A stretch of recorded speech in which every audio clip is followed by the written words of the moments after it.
Welcome to channel. Here's an extended continuation of your piece, Worder, expanded version, that keeps your tone analytical, dramatic, and narratively tight, while deepening the geopolitical and economic context. While Canadian businesses were quietly adapting to the new reality, Prime Minister Mark Carney was playing a much more sophisticated game than Trump seemed to realize. A former central banker with a global network of allies, Carney understood that Trump's bluster often masked weakness. Instead of escalating the conflict, Carney chose calm strategic maneuvering, what insiders in Ottawa called a quiet decoupling. Behind the scenes, Carney's government accelerated trade talks with the European Union, the United Kingdom, and several Indo-Pacific nations, fast-tracking agreements that had been languishing for years. The message was subtle but unmistakable. Canada would no longer allow itself to be held hostage by the economic moods of Washington. By early autumn, the results were visible. Canadian exports to Asia surged 43%, driven by booming demand for agricultural commodities and green technology components.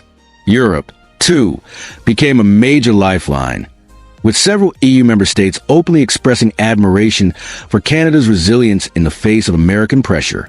"They try to isolate us," one senior Canadian trade official said, "but what they really did was push us to expand." Meanwhile, Trump's economic nationalism was backfiring domestically. American manufacturers reliant on Canadian raw materials began sounding the alarm. The tariffs had raised their input costs so dramatically that many were losing global competitiveness. In Detroit, a major auto parts supplier warned that the tariffs could cost them hundreds of millions in lost exports to Europe and Asia. The irony was brutal. Trump's attempt to bring back jobs was quietly killing them.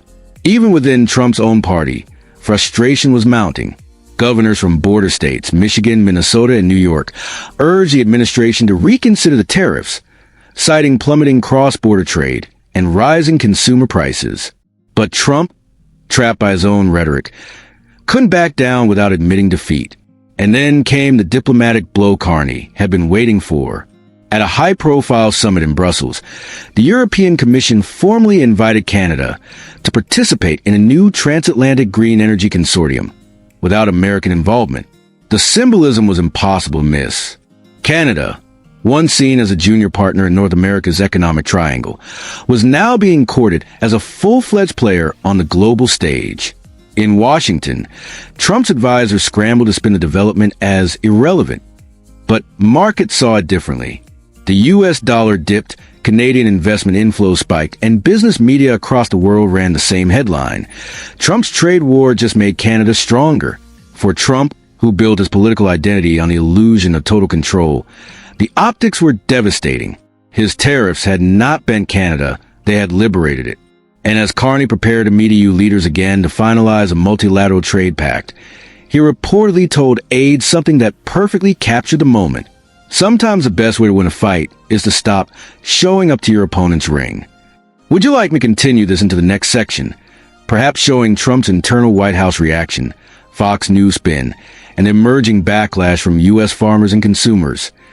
Here's a rewritten and expanded version of your section, keeping the same journalistic tone and narrative style, but sharpening the flow, deepening the psychological and political nuances, and tightening the pacing for impact. Carney's second visit to the White House in October 2025 revealed just how complex and lopsided the U.S. Canada dynamic had become. After months of negotiations and what both sides publicly described as positive and productive discussions, there was still no breakthrough. No agreement on sectoral tariffs, no roadmap for a broader trade deal, just another round of polite statements and awkward smiles. But beneath the polished diplomacy, the real story was about power and who actually held it. Trump, increasingly desperate to project control, seemed almost giddy in his attempt to flatter Carney.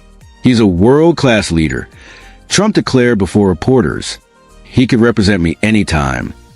It was a bizarre moment, considering this was the same man who had spent years mocking allies and threatening to annex countries on social media. Carney's response was pure art.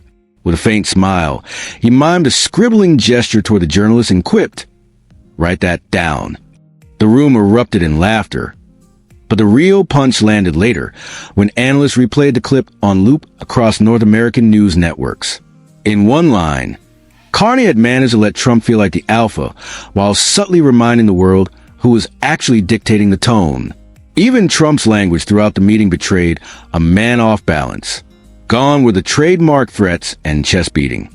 Instead, he spoke about the mutual love between the two nations, even praising Canada's cooperation on fentanyl trafficking, an uncharacteristic dose of diplomacy from a president known for bluster.